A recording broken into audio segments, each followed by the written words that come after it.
आपके father clerk है, चपरासी है, और आपने कह दिया मैं आईएएस बनना चाहता हूं, तो अगल बगल के लोग बड़े सख्ते में आ जाते हैं तुरंत कि औकात में रह के सोचा करो, आईएएस बनेंगे। आधुनिक शिक्षा, मॉडर्न एजुकेशन, मॉडर्न एजुकेशन क्या बनाती है? IAS, minister, member of parliament, हालांकि कम बनाती है, ज्यादा पढ़े लिखे लोग तो अमेरिका लंदन ही आईटी वाईटी करके चले आ रहे हैं। इंजीनियर्स बनाती है, डॉक्टर्स बनाती है, ये बनाती है, ये हमारी मॉडर्न एजुकेशन आज ये बनाती है। जो हमारी प्री मॉडर्न एजुकेशन थी, प्री मॉडर्न, जो हमारी प्री मॉडर्न एजुकेशन थी, ये भगवान बनाती थी। आपने शायद कभी अपने शिक्षकों से, अपने टीचरों से, अपने परिवार से शायद ये सवाल नहीं किया होगा कि भगवान भारत में ही क्यों पैदा होता है? आखिर ऐसा क्या है कि भगवान को इतना क्या लगाव है भारत से जो भगवान भारत में पैदा होता है? प्रभु राम, श्री कृष्ण, भगवान बुद्ध, भगवान महावीर, भगवान कबीर, भगवान रविदास, भगवान नानक। आपने शायद यह सवाल नहीं किया होगा कि भगवान इस देश में क्यों पैदा होते हैं, और भगवान हमने माना किसको? अब ये देखिए, दो बहुत बड़ा अंतर है। इसीलिए जो आधुनिक युग, पूर्व आधुनिक युग के जो शिक्षक थे, शिक्षक जैसे आप मिडिल क्लास से हैं, मध्यम वर्ग से हैं, आप आईएएस बनना चाहते, मान लीजिए एक एग्जांपल मैं आपका देता हूं, आपके फादर क्लर्क है, चपरासी है, और आपने कह दिया मैं आईएएस बनना चाहता हूं, तो अगल बगल के लोग बड़े सख्ते में आ जाते हैं तुरंत कि औकात में रह के सोचा करो, आईएएस बनेंगे। छोटी चीज है सर, 10 महीने मेहनत कर लिया, बन गए। बहुत छोटी चीज सर, बहुत छोटी। कल मैंने आपसे कहा था डायरेक्शन, बस डायरेक्शन सही होना चाहिए सर। इस दुनिया में सबसे मुश्किल काम जो है, सबसे मुश्किल,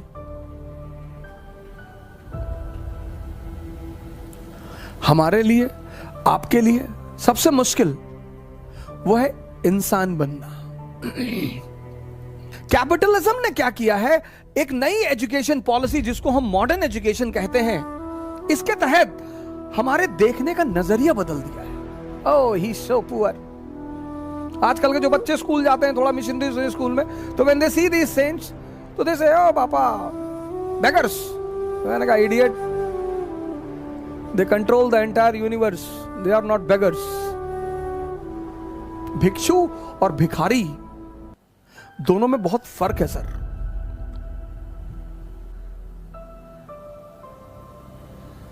बड़ा कंफ्यूजन।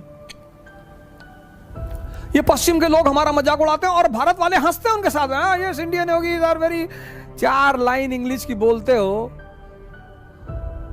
और अपने आप को शेक्सपियर समझते हो।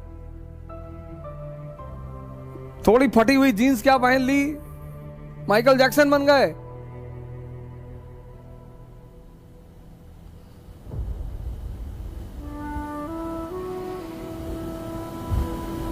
I don't like this, I cannot do this। अब आ गई महामारी, अब हालत खराब है, I am not able to breathe। हाँ, वो राणा सांगा 150 घाव लगे हुए शरीर पे, वॉर करने को तैयार है। क्यों? क्योंकि मन बहुत मजबूत है। और राजस्थान की स्त्रियां जौहर करती हैं, दिल्ली के किसी शासक की औकात नहीं पड़ी राजस्थान में घुसने की। और राजस्थान की स्त्रियां जौहर करती हैं। जब पहली बार अमीर खुसरो ने देखा, उसने लिखा कि हे भगवान, उसने कहा अलाउद्दीन खिलजी को कि ऐसे सीधे ना हरा पाओगे।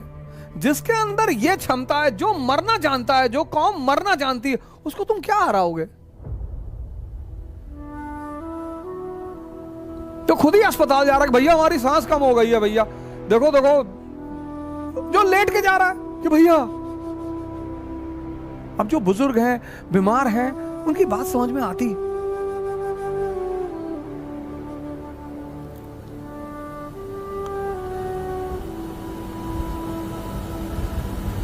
इसलिए मंदिर में लाइट जलाई जाती, शमशान में नहीं जलाई जाती है, क्योंकि शमशान एक नेगेटिव जगह है, मौत से जुड़ी हुई।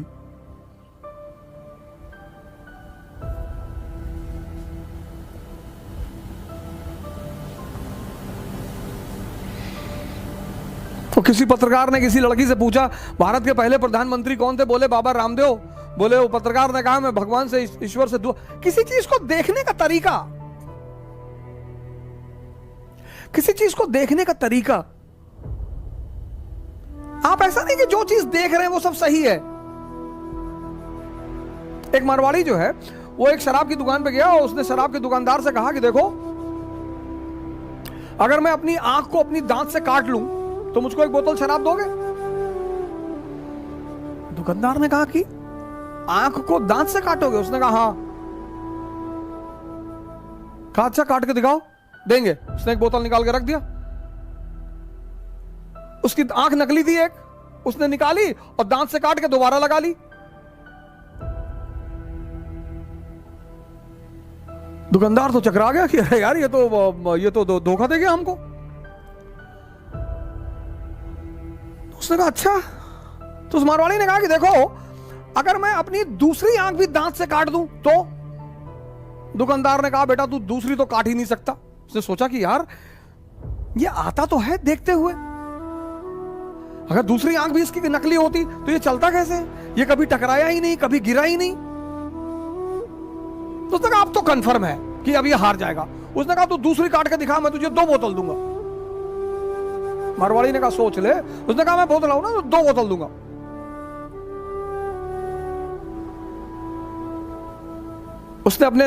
उसके दांत नकली थे, उसने नकली दांत निकाल के दूसरी आंख काट ली, दांत लगा लिए। ऐसा नहीं है कि तुम जो देखते हो हमेशा वो सही है, तुम जो सोचते हो हमेशा वो सही है। कुछ भी हो सकता है, क्योंकि समाज के जो कॉन्सेप्ट्स हैं, जैसे पहले क्या था कि बुद्ध जा रहे हैं तो समाज खड़ा हो गया। अब अगर बुद्ध जा रहे हैं तो लोग कहते हैं सब ढोंगी बाबा हैं, चोर चमार। तो जो ओरिजिनल बाबा है ना, वो भी अब बहुत ज्यादा गिरुए में नहीं रहना चाहते।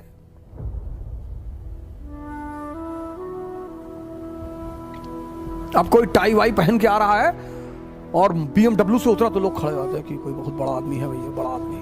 पैरामीटर बदल गए। और ये सर 12 पैरामीटर कहां से बदला? अब अगर आप बाटी चोखा खा रहे हैं तो आप बैकवर्ड हैं, लेकिन अगर आप पिज्जा खा रहे हैं तो मॉडर्न है। और ये सारा दृष्टिकोण बदला कैसे? एजुकेशन कंट्रोल करके। अगर आप गन्ने का जूस पी रहे हैं तो आप बैकवर्ड हैं। आप पेप्सी पी रहे हैं, taste the thunder, Thums Up, आप फॉरवर्ड हैं। अगर आप ध्यान कर रहे हैं तो आप बैकवर्ड हैं। अगर आप शराब पी रहे हैं तो आप मॉडर्न जमाने के हैं। ये सर कौन है भगवान?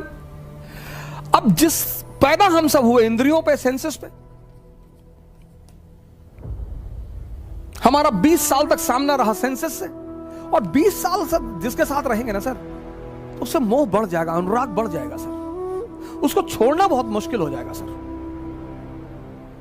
तो जिन्होंने भी सेंसेस को छोड़ दिया और कॉन्शियस पे जीने लगे, हमने उन्हें भगवान मान लिया कि बहुत बड़ा काम कर डाला यार। जिन्होंने भी इस देश में, जिन्होंने भी सेंसेस का त्याग करके, मतलब छोटी चीज को छोड़कर, इसीलिए इस देश की परंपरा में त्याग शब्द का बड़ा महत्व है।